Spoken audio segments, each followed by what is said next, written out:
मेरी हम साथी ने इतनी अच्छी बात कही कि प्राडोज में घूमते हैं, प्राडो बहुत पीछे रह गई, अब ये मर्सिडीज तक पहुंच गए हैं। लेकिन हमारे घर में अगर शहर में एक गड्ढा पड़ जाए, उसको बढ़वाने के लिए सीमेंट की बोरी की कीमत नहीं हमसे अदा होती। ये हमारा स्टैंडर्ड है। और हमारे घर अगर 4 MLA खोदकी पे आ जाए तो हम दुनिया को वीडियोस बना के दिखाते हैं कि फलाना चौधरी हमारे घर आया था।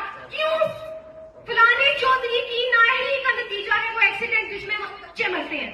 फलाने चौधरी की नाअहली के नतीजे में हॉस्पिटल जिनमें हमें इलाज नहीं मिलता और 80% एक्सीडेंट के मीर हमारा पैसा, हमारी मेहनत, हमारी बाजू की, हमारी खून पसीने की कमाई पे जीने वाले हमारे वो गुलाम नहीं है, हमारे नुमाइंदे हैं।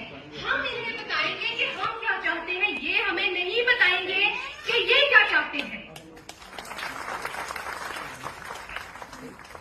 मेरी हम साथी ने इतनी अच्छी बात कही कि प्राडोज